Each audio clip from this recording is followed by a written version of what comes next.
Good day, listeners. Just a heads up on this episode that we had a lot of fun recording near the second half of the interview with Raegan. When discussing her most recent project, Head of a Gorgon, we do touch on some more sensitive topics such as sexual abuse and rape. It is not discussed in great detail, but it is a central part of the Medusa myth. So it comes up a couple times in the discussion. That's it for this editor's note. We hope you enjoy this really fun episode. And I don't want to be the reason you're explicit. Yeah.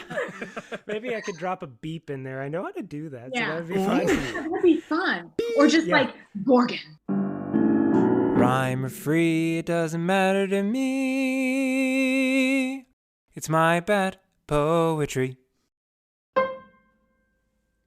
Good day, and welcome to My Bad Poetry, a podcast where we normally hear one of my bad poems from high school, but today is one of our special and hopefully now reoccurring episodes featuring real poets sharing their bad poetry.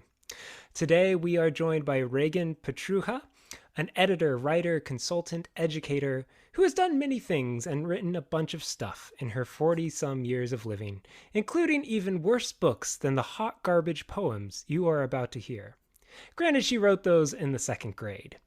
I assure you, since her work in elementary school, the resume she has collected is probably one she herself would be impressed to edit.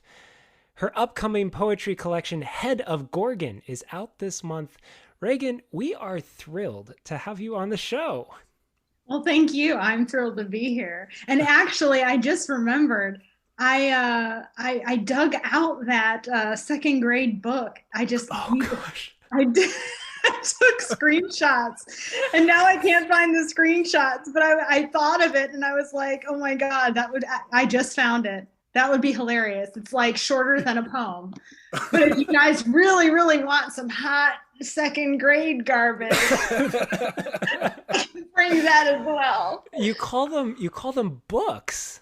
Are they narrative in structure or? Well, I mean, as much as a second grader can provide narrative structure. Okay, so I was in second grade, and my teacher at the time, Miss Buckman, had us all put together these stories that were like written and illustrated, and by illustrated I mean crayon stick figures, right? By us, So, and then what she did was she took the pages and she would actually she would type our words. So like we presumably wrote them. I don't remember the whole process, but I know I didn't know how to use a typewriter. So I know somebody else typed the words, but I wrote the words. And then I drew on those typewritten pages, which there were like, 4 or 5. And then that was the book, right? She laminated like the construction paper front and back that we also drew on, and then put those plastic ring binder things on there. Totally like 80s. Yeah, good times. That's amazing. Nice. Yeah. Well, to get us into the realm of poetry, we have about a second grade level of poem coming our way. Dave! That is very unfair to second graders. There are many second graders who can write better than me. Okay, let's hear it. So this is a little silly. I started writing a poem like 2 days ago, and I actually kind of like what I was writing. And so I'm like, no, I can't bring that to the podcast. That's not my job here. But I've got one that really fits with my aesthetic here. Perfect. So I have a newborn daughter. She's a little over a month old now. So Congratulations. Oh, thanks. Yeah. This is a poem about having a baby. It's a haiku. Gently rocking slow, white noise carries forth to sleep. Neighbors hear my snores. I wrote this one in the hammock this afternoon because I was supposed to be being useful and getting my daughter to sleep, but instead I fell asleep in the hammock, and one of my neighbors walked by and heard me snoring. Oh my gosh. Amazing. Can we just mention that you still pronounce hammock wrong? Hammock? Yeah, that's the weirdest thing. Hammock? Yeah. You're mean, Aaron. That You're should mean. be something you work into a poem and try to rhyme with like sock or something. And everyone else will be confused. That'll be fair. That'll work. This is your second haiku in a row, Dave. I know. You're in a rut. I know. I'm in a creative rut. I'll work on that. Raegan, you are an editor. Do you have any notes for Dave on this haiku of his? Yeah, the snoring part, the shift to the snoring part on the speaker's part, where the focus just, kind of goes in that direction, is an interesting turn in such a short space. Dave always likes to subvert expectations, so I think he'll take that as a compliment. Saying subvert expectations is different because I really slide right under that bar of expectations. I am a limbo dancer for expectations in my poetry. Oh, man. Well, Raegan, we are very excited. When we were lucky enough to book you for the show, you said that you have a binder full of poems, which reminds me so much of my Wolf Journal. I'm just over the moon. So this is from your freshman year of undergrad, or? Yeah. So basically, amongst other things, one of the main things that I hoard is my past writing. I don't know why. I think it started in second grade. But if I've written something, I don't want to lose track of it. It's almost like because they say you're not supposed to compare yourself to other people, but you're supposed to look back and reflect on your growth as a human being. Sure. So how do you do that unless you hoard everything, right? So I have my second grade books, and I started in college. I also have somewhere, and I know I have it somewhere, but I just don't. I'd have to go dig through bins or boxes somewhere, but a journal from high school. But I really, in earnest, started collecting my writing in college and undergrad. And so I started off in fiction, but you take fiction and poetry workshops usually in undergrad of creative writing. So I have all of that collected into this giant binder. So everything that I wrote in a workshop from my freshman through my senior year of undergrad, I have in this binder. And keep in mind, this was before really, my first email address was in undergrad. I didn't even wow, know sure. So this is a while back. This is back in the late 90s, early 2000s. So, you didn't have a lot of the tools. I realize I'm super ancient, saying that I'm aging myself here, which is fine. I'm in my 40s. Okay. Wow. It is what it is. But I then later on realized when, more tools became available, that I really wanted to have this stuff from the binder, and more than just a binder that could burn, right? Because sure. of that hoarding thing. So I did some research. I was calling, at the time I was living in Las Vegas. So I'm calling around these places, trying to figure out who would actually take this binder of hot garbage and digitize it in such a way that it would be searchable. And I found someone to do it. Granted, I had to pay them, but I was like, dude, I need to be able to search this hot garbage. This is hundreds and hundreds of pages. And I might need some of this garbage one day, if only to make myself feel better for the new garbage I'm writing. So I had it digitized, and I remember when I came to pick up this, they put it on this massive hard drive. It's a flash drive, but it had uber storage, a couple terabytes on it. And I was blown away. This is oh my God, this is the key to the kingdom, right? And the people there, when I came to because you pick up the binder, you pick up the materials that they scan, And then you pick up the digitized version. And, you know, a couple of them were like smirky. And then one of them was like, I liked your writing. And I was like, okay, so like, this is like a boundary here.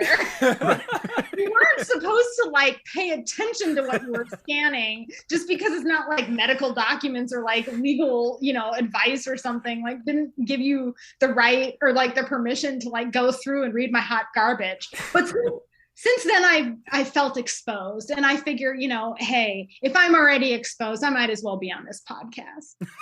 Yeah, these are the exact type of poems we are looking for. And you've brought us 3 just chef's kiss. I mean, they're really good. So I don't know. Do you want to I'm fine with you reading any one of these 3. I think we definitely have to address In This Room. Okay, my first like attempt at goth poem. So yes. like, yeah, so maybe we dive into that. Are you willing to read for us In This Room? Of course, and I am gonna do my best not to laugh as I do. Trust me, it sometimes it takes me multiple takes. So.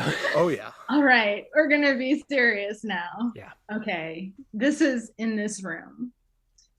In here, in this room, no one dusts the corners. The dark edges where filmy, flimsy cobwebs like dreams in an attic lie.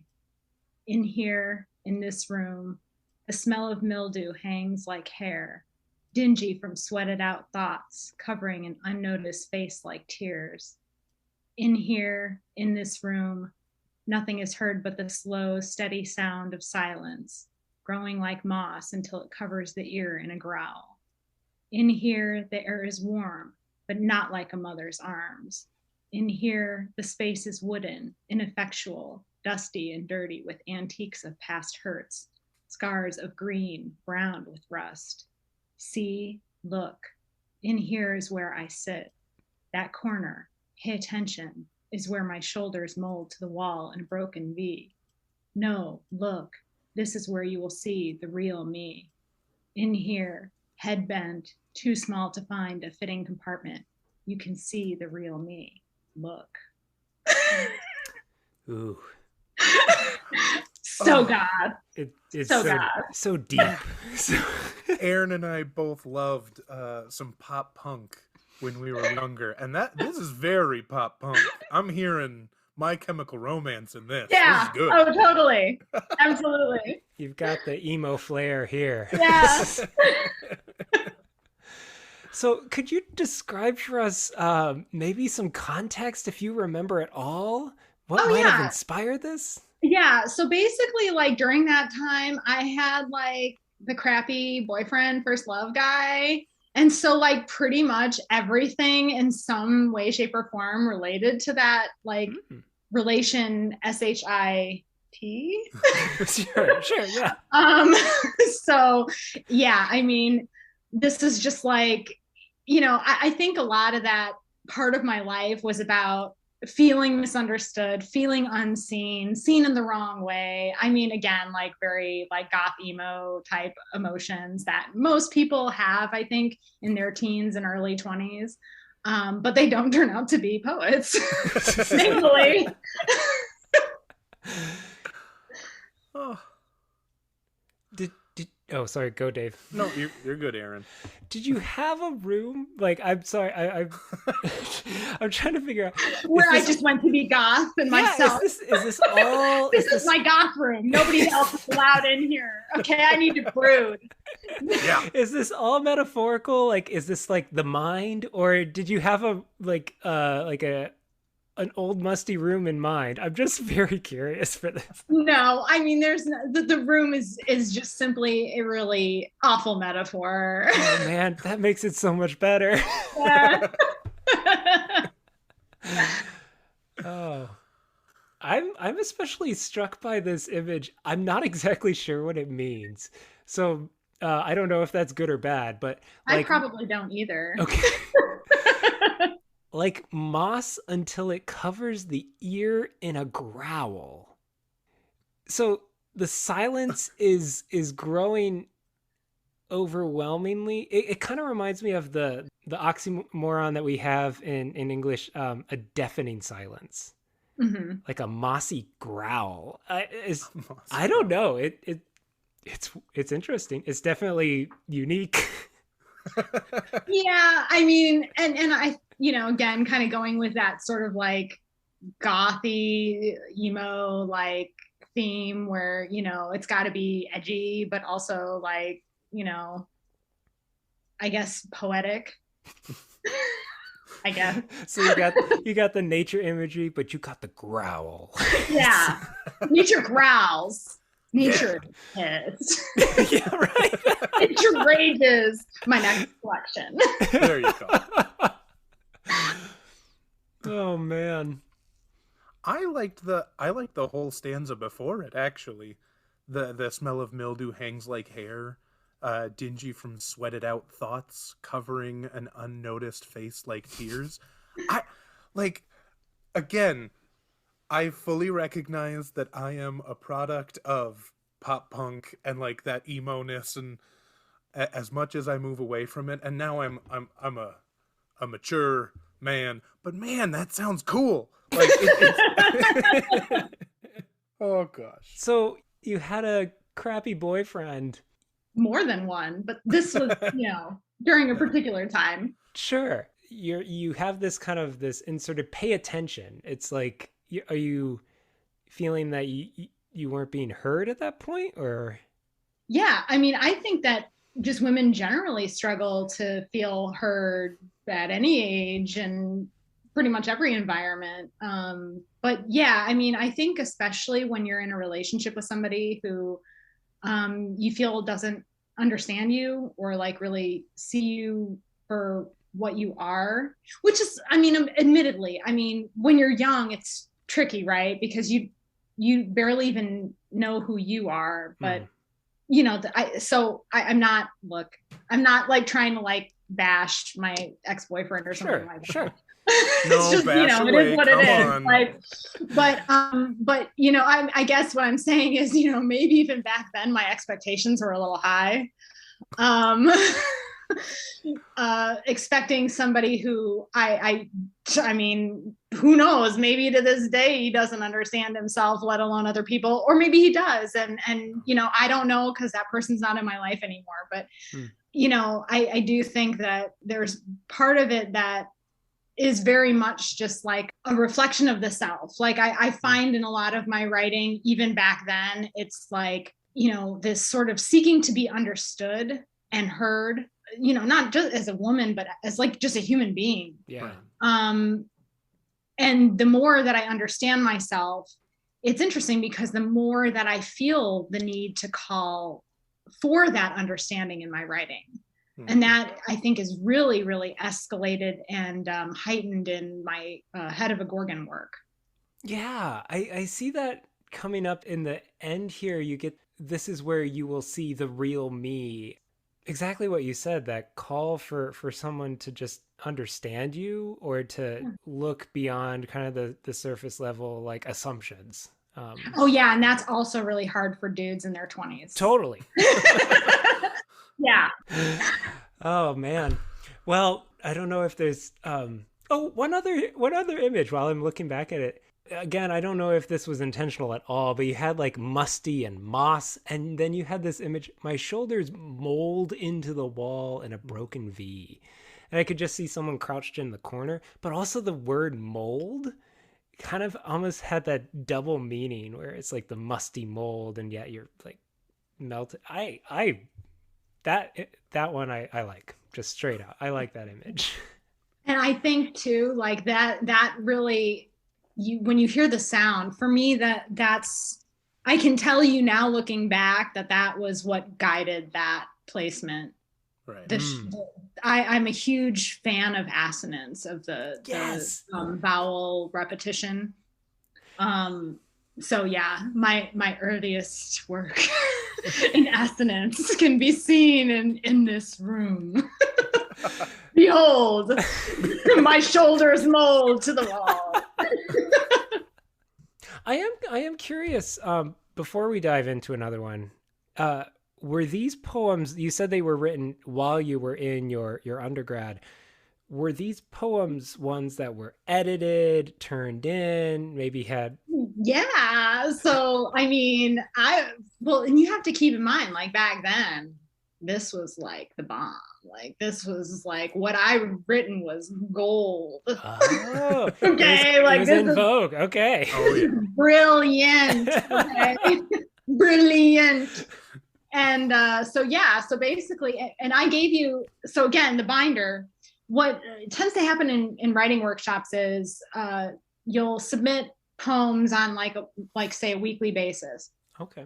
And at the end of the semester, you're expected to turn in a portfolio of revisions of those poems that you turned in at various points during the semester.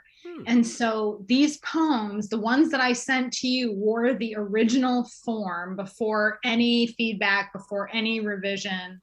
And so then I had to turn them into something else, like revise them in some way before turning them in for the final portfolio and grading. But yeah, I mean, these all saw a workshop. This was the original form before the portfolio revision. So yeah, I mean, I assaulted my peers with these poems, okay? Just like there was no holds barred. You will be in this room with me. You will see me. Well, Dave, I picked the first one. Do we want to dive into desperation or corsage? I would say let's look at corsage. Okay. All right. Yeah. Corsage, here we go.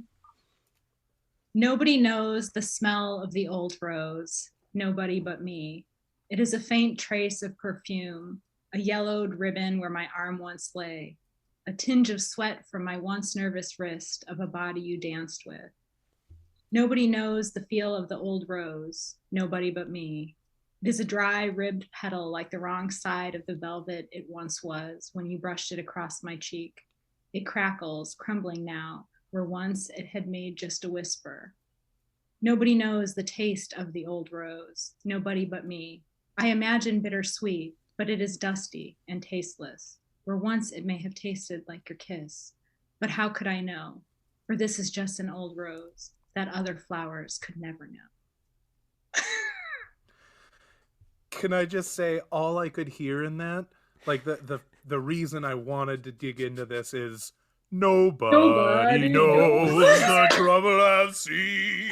Yeah. Oh. Exactly. So I'm a perfect. huge Spaceballs fan, by the way. Oh, there you go. There you go. Yep. Yep.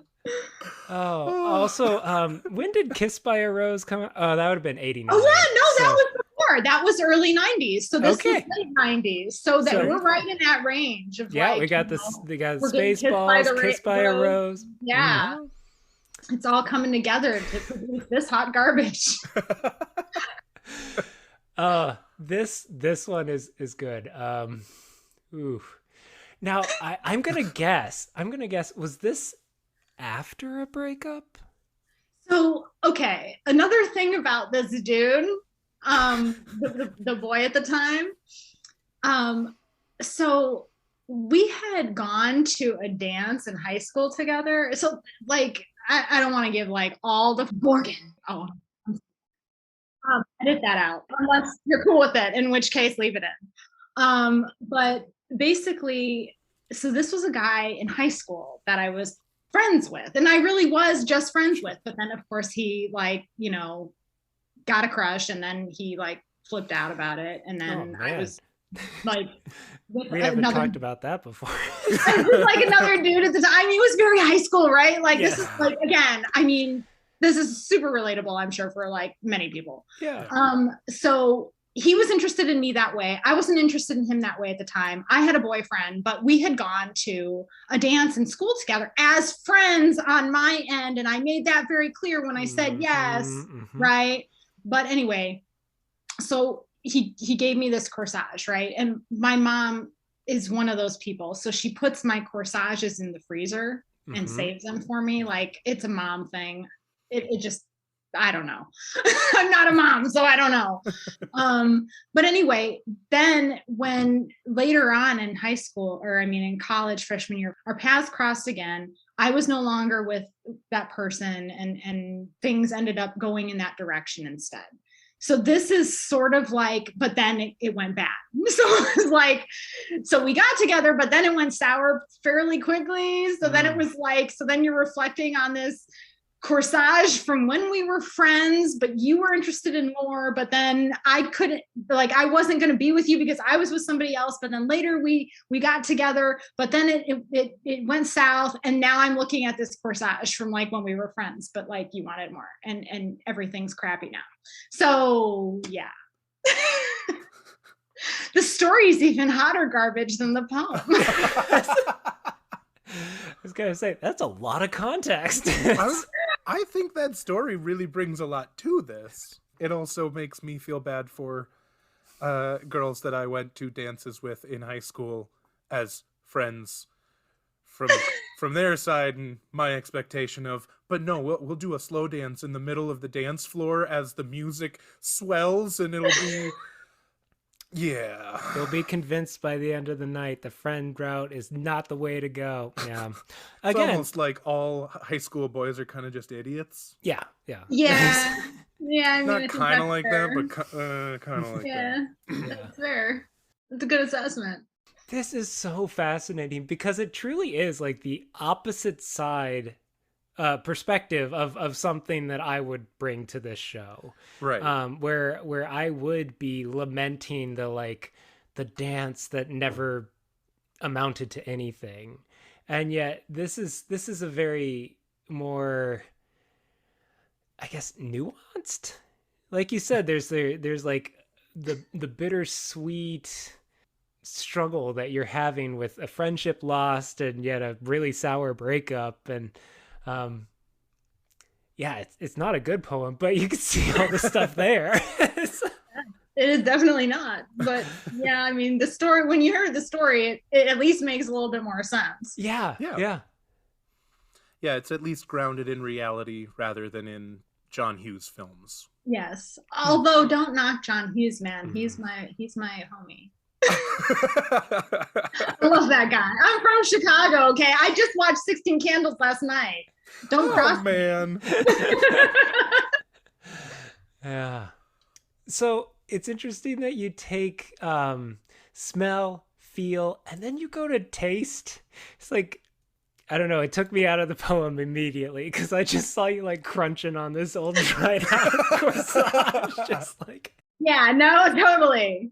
It's like, okay, the thing is it's like, you know, you're getting the message in workshop, show, don't tell, right? So you're bringing these senses in, and yeah, maybe it doesn't make sense, but you know what? I'm goth and emo, so maybe I can eat a rose, okay? Like, maybe that is like what we do. Like, you just never know. I mean, my thinking at the time was, I mean, I dated the guy from high school, so my thinking at the time was clearly not excellent. Fair enough. Yeah. Another literal detail. I don't know why I'm being such a literalist tonight. But was the rose on a yellow ribbon?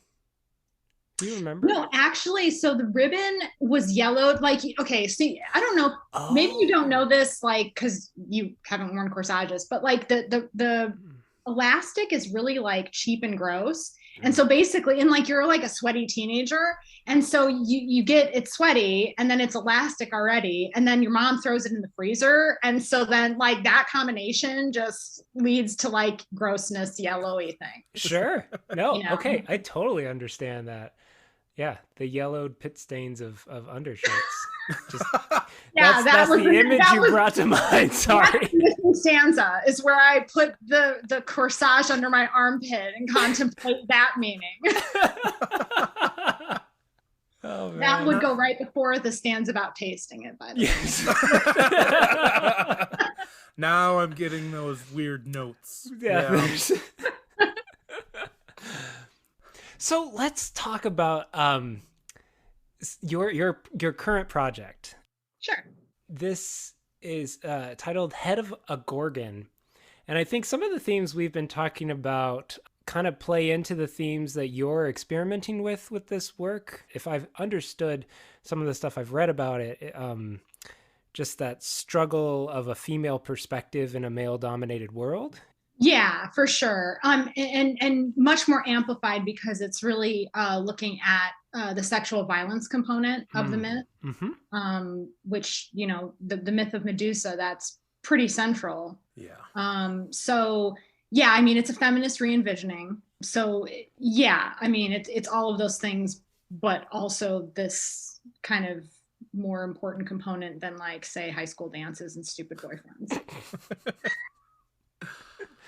Well, and I think I will say I am a bit of a classicist, but coming from a white male perspective, when you go online and you talk about classics, you get a very one-note perspective, and it is often laced with white supremacy, laced with patriarchy, centered on the myth of great men. And there's a lot of really cool things going on in the study of classics, where people are starting to realize, oh, maybe our Western canon, our Western understanding isn't actually good for this. Maybe this is detrimental.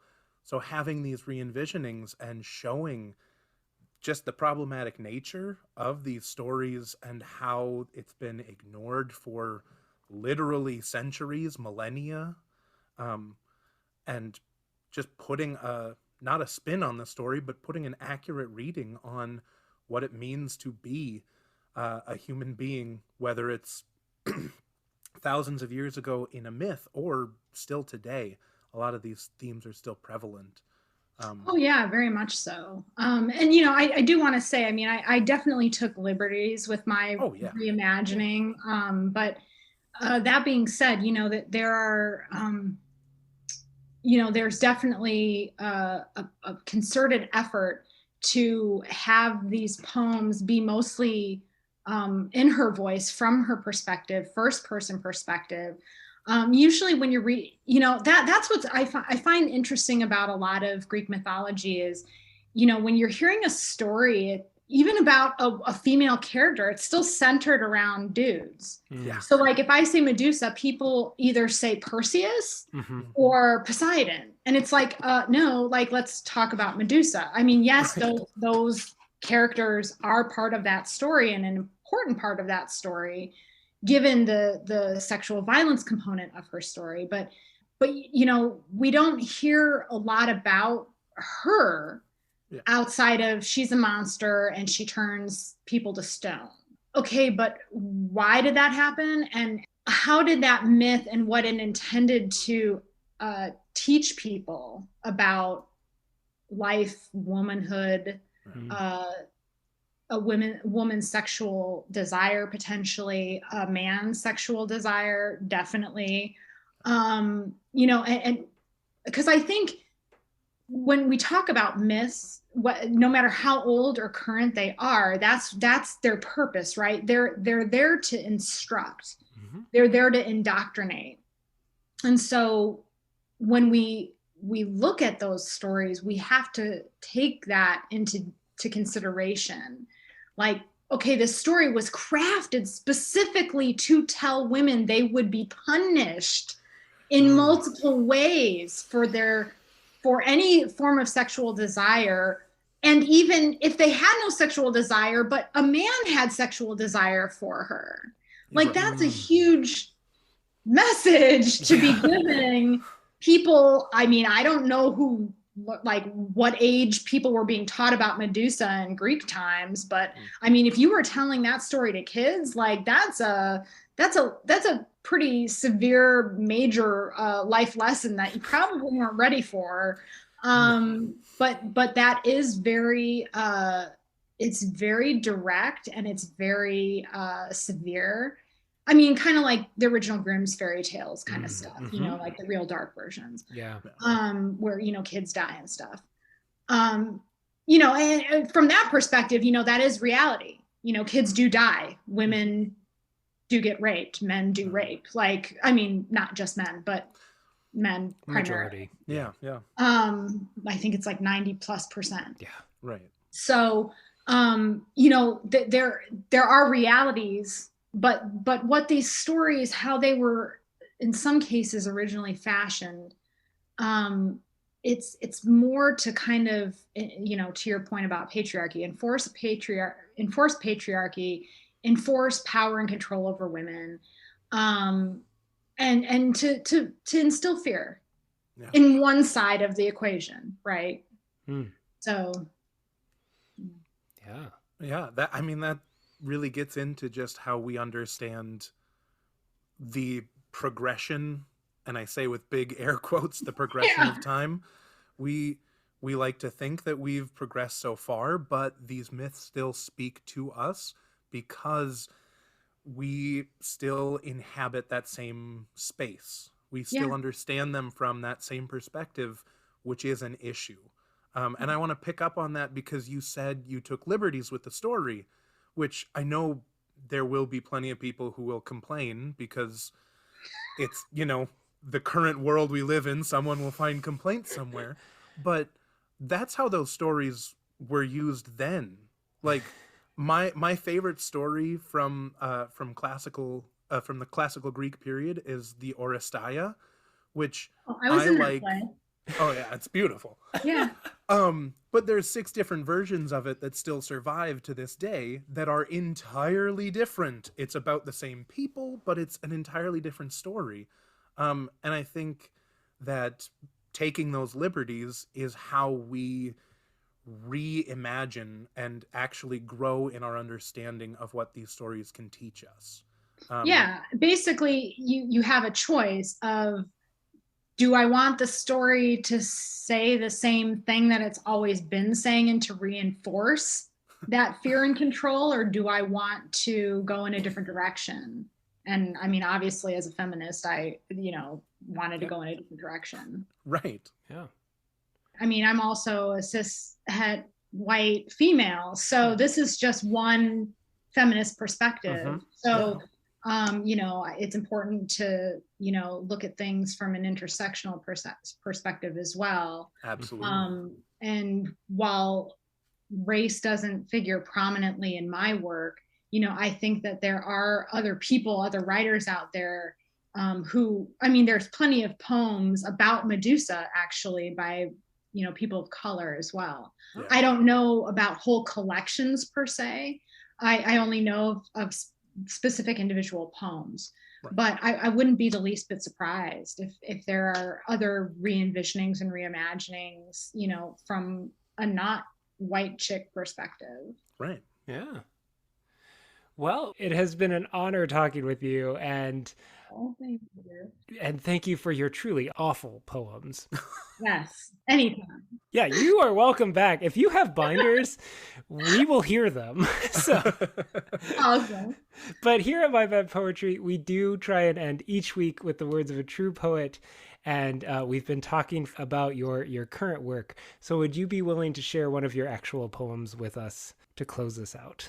Yeah, absolutely. And also, like, I find it interesting, like real poet or like true poet.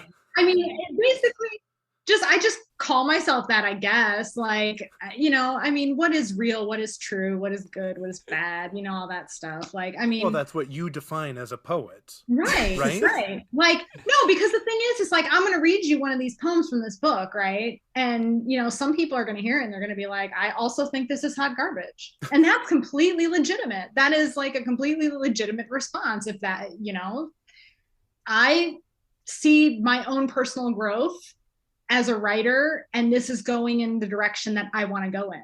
And it's not going to be for everybody.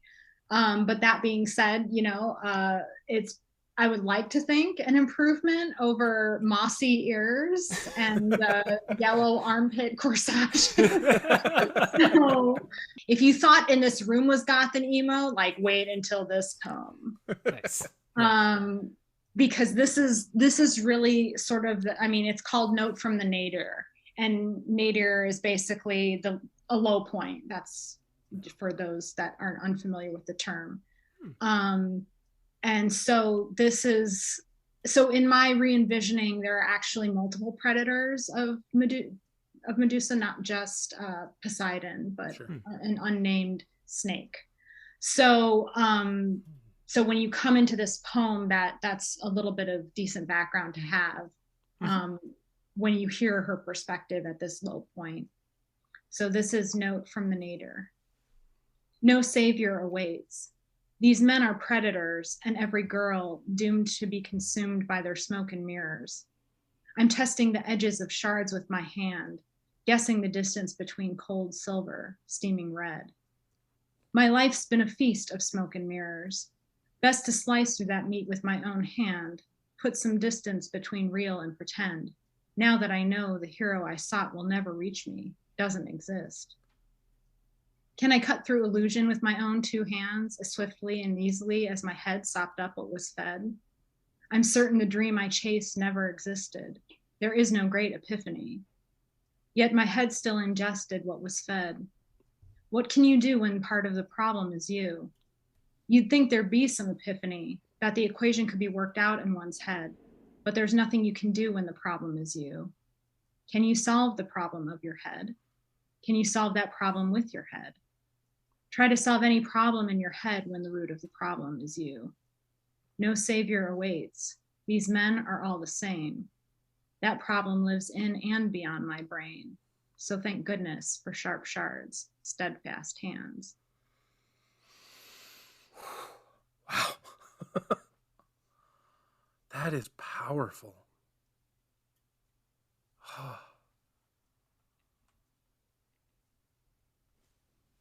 Well, and we talked about the kind of universality of those high school emotions, and a little more hard to, or a little more difficult to identify with a story so unfamiliar, you know? It's not something we hear every day, but you can hear these words. These men are predators, and every girl doomed to be consumed by their smoke and mirrors. It feels like you can read that ripped from headlines. And that is so horrifically terrifying. Yeah, I mean, that's exactly my point. I mean, that's like nail on the head. It's like there has been no progress really, and that's just calling it out. I am really excited to read this book, because that just strikes me to my core. That is amazing. So for those of you listening, Head of the Gorgon comes out at the, you said towards the end of this month, or? Yeah, so right now it's at the printers. So it will be out this month. And I don't know that it will make the exact date of May 17th. That was the original release date, but it's at the printers. Lots of things are happening with supply chain and stuff right now. And it just is what it is. So yeah, it will be out soon. Very cool. Well, this has been My Bad Poetry. Now go write some of your own bad poetry and share it in the workshop. Support your people with it. Yes. Keep it in binders. Keep it in binders for the rest of your life. Rhyme free doesn't matter.